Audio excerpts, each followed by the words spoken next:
Dans les cours JavaScript précédents, on était focalisé sur l'apprentissage de JavaScript à son état pur. D'ailleurs, on va prendre le temps de bien se remémorer, de faire un petit bilan sur tout ce qu'on a accompli ensemble dans chacun de ces cours. Mais dans ce cours, on va surtout parler de JavaScript et de votre futur. C'est-à-dire qu'on va parler des frameworks JavaScript. Déjà, je vais commencer par vous expliquer ce qu'est un framework. Quelle est la différence entre une librairie et un framework? Est-ce que vous savez?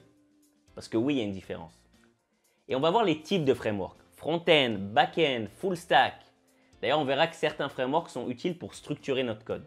Et en parlant de structure, je vais même vous expliquer ce qu'est le design pattern MVC.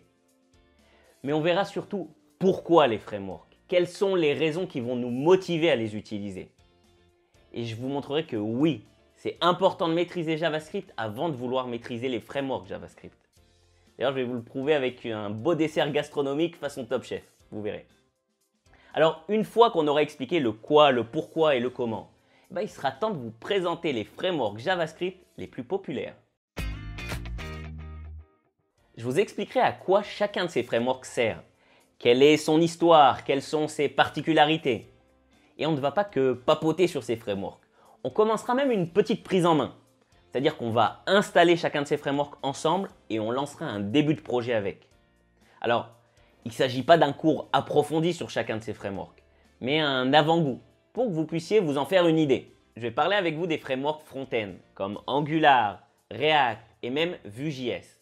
D'ailleurs, on va les comparer pour vous aider à décider lequel vous devez choisir en fonction de vos besoins. Ensuite, on va passer du côté serveur. Et là, je vais vous parler de Node.js et de son framework Express. On va parler aussi de bases de données NoSQL avec MongoDB. Et je finirai en vous présentant les frameworks full stack, c'est-à-dire qui s'occupent à la fois du client et du serveur. On parlera de Min et de Meteor. Bon, vous êtes prêts? Allez, c'est parti!